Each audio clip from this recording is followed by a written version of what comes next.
I know you're probably tired of seeing this, but I think we should take a few moments to just stare at this Federal Reserve note, this debt instrument. As a wise and ancient philosopher Emilio once said, just look at it. Sometimes that's all you can do is just look at it. Well, and also, let's explore.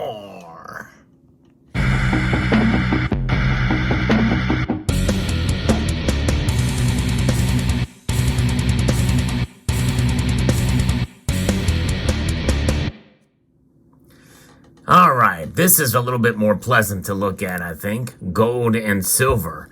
But if you look at these pieces, you'll know that in every single instance, there is a denomination tied to each of these, whether it be $50 or $1, as is the case with this silver piece. But there's a lot going on. And in the world today, and here in the United States, especially with these bank failures. Well, late last evening, as the markets closed, there was concern, great concern for First Republic Bank and also Credit Suisse. I'm going to be referencing an article here that talks about this from the AFP. The bank fears are returning to haunt the global stock markets, and that's part of, in late trading, what led to gold and silver prices rising dramatically on Friday. They saw the markets tumbled again Friday as fears of a banking crisis resurfaced, despite massive financial lifelines thrown at embattled lenders to prevent contagion across the sector. In fact, we've heard talk about a firewall with regards to First Republic. The news is breaking so fast, folks, that it just means that gold and silver will react for sure. They have no choice but to react to what's going on, because in a sense, we really don't know what is stable anymore. We know that the dollar, this debt instrument that I've had you look at earlier in the video, well, it is losing value dramatically now at a pace right at 6% year over year, on top of much higher numbers before. So it's devaluing, and people are putting their faith in those dollars right now to some extent, but also putting their faith in cryptocurrencies, as we're seeing a lot of the crypto space really react and exploding in price. But gold and silver are reacting as well too, and they're the ultimate foundation. In fact, I'm going to be doing a video very soon that's going to be talking about maybe why the crypto space may not be the wisest move, especially with what's coming. But nonetheless, it's always wise to have gold and silver. No matter what their price is, we know their value transcends price, especially with what's going on here recently today. Markets had rallied on Thursday after Wall Street titans, including J.P. Morgan, Bank of America, and Citigroup, pledged to inject $30 billion into First Republic Bank. Credit Suisse had also rebounded after it said it would borrow up to $54 billion from the Swiss Central Bank. But shares of First Republic and Credit Suisse dove back deep in the red on Friday, with the U.S. lender slumping 33% and Switzerland's second biggest bank dropping 8%. The stock price of other major banks also fell, along with J.P. Morgan, Citigroup, and Bank of America, down at least 3%. The wider markets were also in the red. On Wall Street, the S&P finished down 1.1%. In Europe, London stocks closed down 1%, while Frankfurt slumped 1.3% and Paris dropped 1.4%. The map, to cap a roller coaster week. And what a week it has been. To recap, we saw a lot happening, on Monday. Biden confirms that all the depositors of SVB and Signature Bank would be safe after both of those banks fell. Wednesday, fears of global banking crisis grow after Credit Suisse stocks tumble dramatically. Thursday, Credit Suisse and flailing First Republic both are been thrown lifelines.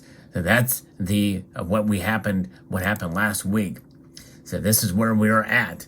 And the bank stepped in to save First Republic over fears it could suffer a run of withdrawals by customers worried it would follow U.S. lenders Silicon Valley Bank and Signature Bank, which went under last week and fueled fears of another financial crisis ahead. And those fears are with us through the weekend.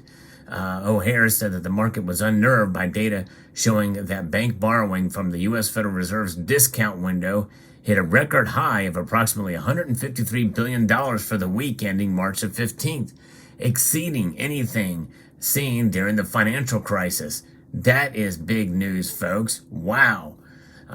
So the Fed's discount window allows banks to quickly access funds, providing them with liquidity when customers withdraw more deposits than expected. And the record figure is an indicator of a stress in the sector.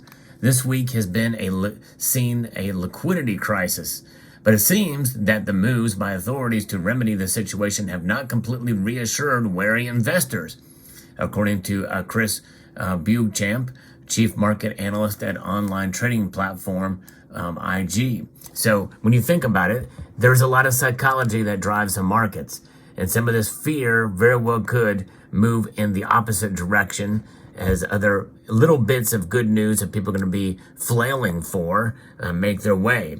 But you know what? What are they going to do?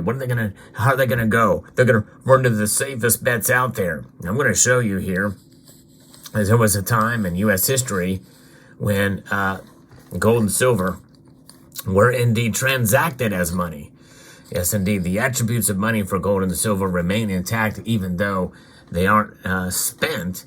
But this is an example of a $50 here. This is a $50, and that's the denomination. That's what it was valued at, as a $50. But its value was backed by the very silver contained in the coin, this 90% silver coin here. And I think it has, 0.38 ounces of silver in it. But there it is. That's money right there. And this is a St. Gaudens $20 gold piece, the highest denominated coin to circulate in America. And $20 is a denomination there. And this is a beautiful coin. These actually are rarely transacted, but this is an example of what money was. These things were minted for circulation in the country of the United States of America, because gold was real, was something of substance. And indeed, boy, to live in a time when gold and silver transacted in that regard would be something to see and to witness and to be a part of. But nonetheless, we can be a part of it today, because no matter what happens with the financial institutions, we hold gold and silver to be indeed money. And even though they may not transact as money here in the United States, as the news breaks, more and more people are running to the safety of real money. And that is gold and silver, folks. So there it is. So now, as we progress through here, we see the dollar, it has fallen against its major rivals, and oil prices sank more than 4% as well. And oil prices have plummeted this week as turmoil in the banking sector has increased the risk of a significant economic slowdown or recession this year, according to market analyst Craig Earlman at Orlin of Oanda Trading Platform. Now, obviously, the focus is what's the Fed going to do this week. I still think they're going to raise rates 25 basis points. But, the case for gold and silver, no matter what they do, I think is there. I almost think now that gold and silver may just ignore what the Fed does. They're just going to continue to rise no matter what. I believe that no more are we, it's about just, I don't want to say necessarily panic now, but this uncertainty is something that is very real. And really, in my view, investors are not overreacting in this case. And there's a real crisis at hand. There's a real banking crisis at hand here, folks. And I don't say that lightly.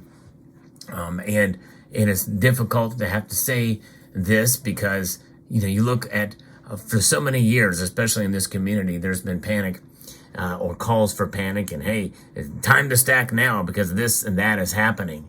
They're starting to happen now. The dominoes are starting to fall. And I don't know exactly to what extent they will, or if there will be a reprieve, and that we should prepare for that reprieve. But it does appear that things are heading in the wrong direction in many different fronts. And when you have inflation on top of this, which we've not seen during the last financial crisis, it just exacerbates it all the more, which means that holding gold and silver is all the more valuable and valued and recommended for sure. And so that's just it. But whenever you do make a purchase or consider a purchase, you have to consider where the prices are now, where the premiums are now, and how long they will last, because you have to be prepared for the worst case scenario on your part. What is the worst case scenario for a gold and silver stacker? You lose money on your purchase. Premiums go up because people are buying like crazy. So you buy gold and silver at unusually high premiums, even unusually high for this high premium era that we live in since COVID. And the prices fall and everything goes back to normal. You are out all that money you spent on premiums and spot price declining. And can you stomach that? That is the thing you have to. Are you willing to take that risk? That's the question that only you can answer that question. So keep that in mind. Some people will say it doesn't matter about premiums. It doesn't matter about spot price and what it does. I'm going to be protecting myself. And even if it doesn't happen, well, I've got the gold and silver in my possession. And you know what? That's sort of the attitude I'm taking now. Even though I'm not buying at this moment, I'm kind of waiting things out, and I don't really have the dry powder from recent purchases I've made. But nonetheless, that is the thing you have to consider when you're making a purchase here. So we don't know, but gold and silver are going to react either way. And I think they're going to react to the upside, as we are now seeing gold very, very close to $2,000 an ounce as I record this video, and silver climbing up as well too, even outperforming gold slightly here as it gets closer to that $23 an ounce level. It's 30 cents away as I record this video. But the markets are going to be opening up, and as per usual, I hope you will join me, because on Sunday nights at 6 p.m. Eastern Time, I do a market watch where we watch the markets open up in Asia. And last Sunday night was a wild ride. I expect much the same, if not more so, this Sunday night. So I hope you will join me at 6 p.m. Eastern Time for our Sunday night market watch. I hope you found this video insightful, informative, and educational. Let me know what your thoughts are in the comment section below. I'd like to extend a multitude of gratitude to all of you for taking the time to watch, and to encourage you to please rate this video. That means press that thumbs up button down below, share it, comment, and subscribe.